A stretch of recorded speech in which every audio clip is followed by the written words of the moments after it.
Mid-October, and it still feels like summer's just kicking off.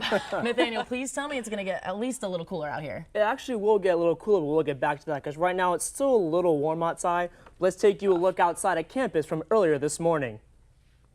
So as you can see from our shot up top of Career Services Building, you can see it's a nice cloud coverage outside over CFE Arena and Memory Mall. Students were able to get to class on time, be able to enjoy the sunny weather outside, longboard around and get some hammocks on Memory Mall. And now we're going to take a look at our current conditions. Right now, temperature is at 81 degrees with 82% humidity, so it's a little bit thick, but not as thick as it used to be. Winds are moving east at 6 miles per hour with a 40% chance of rain.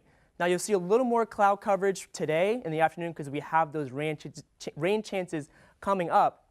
But coming up after the break, I'll show you our tropics update and a red tide alert. Back to the desk.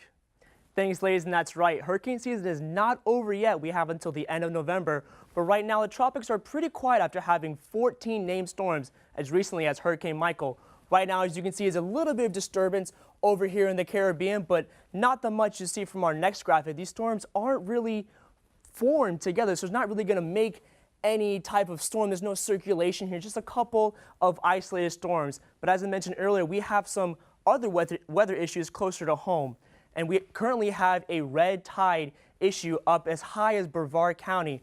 Now, the red tide, according to the Florida Wildlife and Fish Conservation Commission, is a red algae that's in the water, but the toxins that are released can be harmful to fish and humans. That's why you see some dead fish and some people that have asthma issues. They could have some extra respiratory problems and other symptoms, as you can see here, are coughing and sneezing and tearing of the eyes. So you might want to avoid the beach for a couple of days. This effect is in until Saturday afternoon, but with some cooler weather coming up in the week, I would enjoy those with some fall festivities. And coming up, I'll get you more on those cooler temperatures coming our way. Back to you, Olivia and Jessica.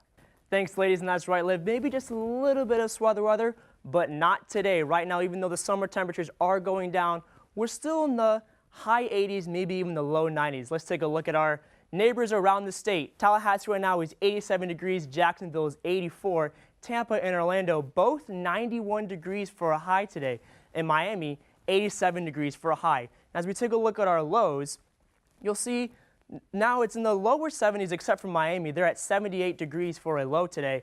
Jacksonville's at 70, Tallahassee at 68, and Tampa and Orlando at 74, yet again with the same exact temperature for the highs and the lows.